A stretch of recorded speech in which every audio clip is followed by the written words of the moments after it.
Cet adversaire, c'est le monde de la finance. Colonna n'était pas armé, il n'a pas opposé de résistance. C'est bien elle qui a écrit Omar m'a tué. Voici les Rolling Stones.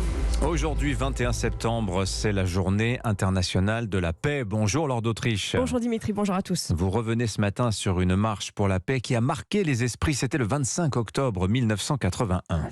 Oui, à l'été 1981, le président Reagan annonce la fabrication de 200 000 bombes à neutrons, ce qui rend possible une bataille nucléaire localisée en Europe. Cette décision inquiète en Europe, en particulier chez les jeunes. En France, la marche pour la paix, le 25 octobre 1981, est lancée par le Parti communiste. Le désarmement, c'est une nécessité très grande.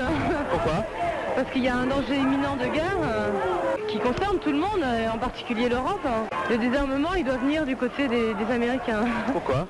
Parce que c'est eux qui poussent la course aux armements. Ce jour-là, on s'interroge sur la manipulation éventuelle du mouvement par l'URSS. Dans la manifestation parisienne, il y a même un militaire, l'amiral Sanguinetti, qui est lui aussi contre la course à l'armement. Évidemment, on peut se demander ce que fout un militaire là-dedans. Bon. Nous pensons qu'il est de notre devoir de dire que la course aux armements n'a plus aucun sens militaire, en tout cas. Quand on a de quoi détruire 20 fois la planète, et quand on l'aura détruite une fois, qui c'est qui utilisera les 19 autres ? Construire de nouvelles armes ne sert à rien, dit ce militaire, il faut commencer à désarmer. Alors au même moment, Laure, le Parti socialiste, lui qui vient tout juste d'arriver au pouvoir, est en plein congrès à Valence et refuse de participer à cette manifestation.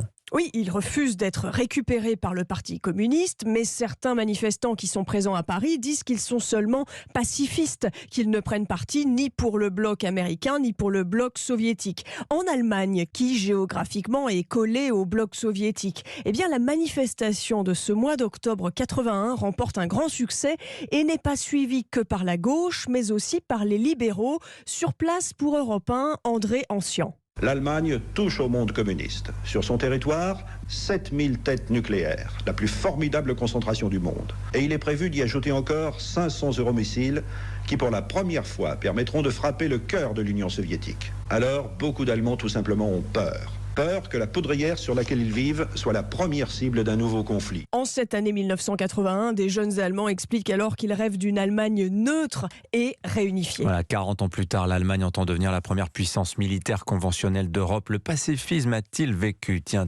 merci Laure d'Autriche. Dans le prochain journal...